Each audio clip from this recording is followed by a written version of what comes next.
और नवीन पटनायक मुख्यमंत्री हैं। क्या इस बार भी बीजेपी सत्ता में वापसी करेगी? नवीन पटनायक के करीबी बीजेडी नेता और ओडिशा कैडर के पूर्व आईपीएस वीके पांड्यान से हमारे सहयोगी आनंद सिंह ने खास बातचीत की है, सुनिए। अभी हमारे साथ बात करने के लिए मौजूद हैं बीजेडी के वरिष्ठ नेता वीके पांड्यन, जिन्होंने पिछले साल ही नवंबर में बीजेडी ज्वाइन किया था। इन्होंने अपने आईएएस की नौकरी छोड़कर पॉलिटिक्स में आए हैं। पांड्यन सर, आईटीवी नेटवर्क पे आपका बहुत स्वागत है। सर, मेरा सवाल आपसे, 2024 का चुनाव चल रहा है और ऐसे में हम देख रहे हैं कि बीजेपी जो सेंटर में पावर में है, वो जिस तरह से राम मंदिर का एक बड़ा मुद्दा लेकर आई है चुनाव में, वहीं आपके क्षेत्र में, आपके स्टेट में, राज्य में यहाँ पे जगन्नाथ कॉरिडोर है। जिस तरह से बीजेपी राम मंदिर को भुनाती है, तो बीजू जनता दल जो बीजेडी है वो क्यों नहीं जगन्नाथ कॉरिडोर को भी उसी तरह से प्रमोट करती है जैसे बीजेपी करती है? नवीन बाबू का स्टाइल वैसा है, पॉलिटिकल स्टाइल।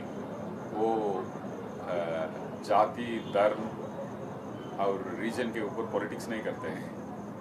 उनका सोच है ये भगवान का काम है, उन्होंने किया है, मैंने कुछ नहीं किया।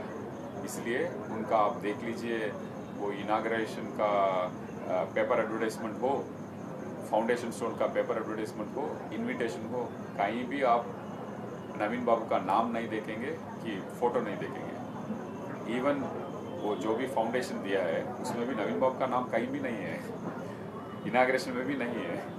वही है इनका, नवीन बाबू का प्रिंसिपल है,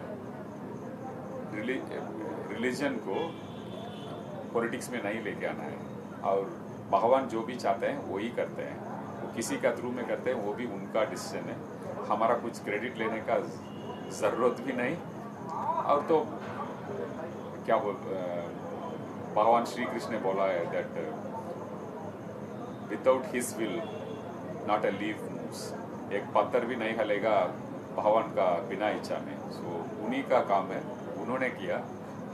नवीन बाबू का क्रेडिट नहीं चाहिए। सर, आपने इधर हाल ही में एक बड़ा बयान दिया था। और एक मैं भी बोलूँगा, नवीन बाबू ने सिर्फ श्री मंदिर नहीं किया, वो माँ समलई का मंदिर किया। ऐसे जगन्नाथ मंदिर और एटलीस्ट 10,000 मंदिर का रेस्टोर किया। सारा गाँव, ये एक पंचायत में एटलीस्ट एक मंदिर को रेस्टोर किया। मंदिर के साथ मस्जिद को भी किया, चर्च को भी किया, गुरुद्वारा को भी किया। हमारा आदिवासी भाई बहन का जो भी पूज्य स्थली होता है, जागीरा होता है, उसको भी रेस्टोर किया।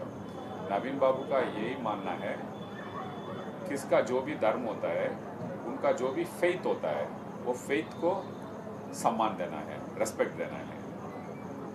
सर, अभी हाल फिलहाल में ही आपने एक बड़ा बयान दिया था कि अगर नवीन पटनायक जी वापस से फिर से उड़ीसा के चीफ मिनिस्टर, मुख्यमंत्री नहीं बनते हैं, तो मैं राजनीति से क्विट कर जाऊंगा, मैं राजनीति छोड़ दूंगा।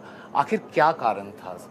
मेरा इतना कॉन्फिडेंस है, आत्मविश्वास है, नवीन बाबू बहुत बड़ा मेजॉरिटी में आ रहे हैं।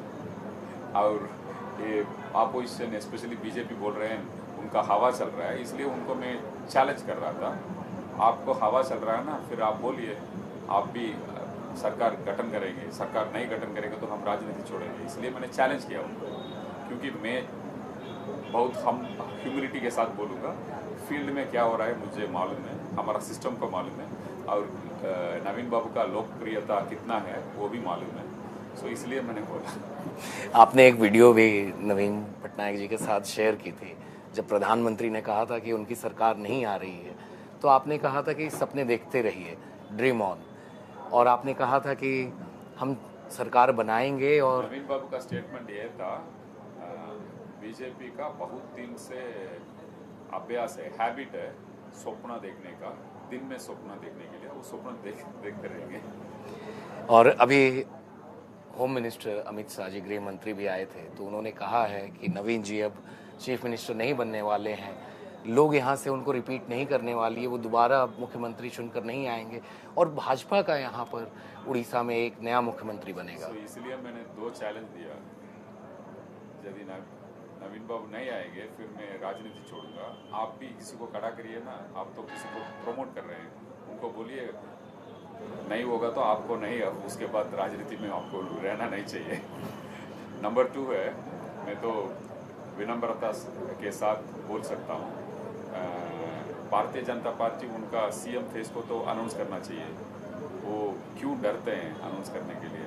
इतना दम है तो इतना उनका कॉन्फिडेंस है, सरकार आ रहा है, फिर सीएम आप फेस अनाउंस कीजिए ना, लोग को तो जानना चाहिए सीएम कौन है, सीएम कौन होंगे बीजेपी होने के बाद।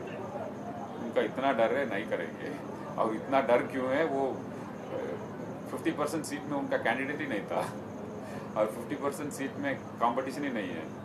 रेस्ट 50% में मे बी 30% में बीजेपी के साथ, 20% में कांग्रेस के साथ कंपटीशन है। फिर ये कैसे सरकार बनेगी? सर, अभी आपके मैनिफेस्टो भी आई थी, आपने 100 यूनिट बिजली देने की बात की और 1000 करोड़ रुपए स्कॉलरशिप के लिए आपने बच्चों के लिए यहाँ के लिए रखा है, उस पर कुछ बताएंगे सर हमें? हमारा मुख्यमंत्री ओडिशा को आगे बढ़ने के लिए, ओडिशा को एक सशक्त राज्य बनने के लिए वो युवा पीढ़ी का थ्रू में करना चाहते हैं। इसलिए युवा पीढ़ी को एम्पावर करने के लिए यूथ बजट अनाउंस किया। एवरी ईयर 10,000 करोड़, सो 10 ईयर्स का 1 लाख करोड़ रखा है। उसमें 1,000 करोड़ रखा है। College students will decide what to do with that. Ambala में राज्यसभा सांसद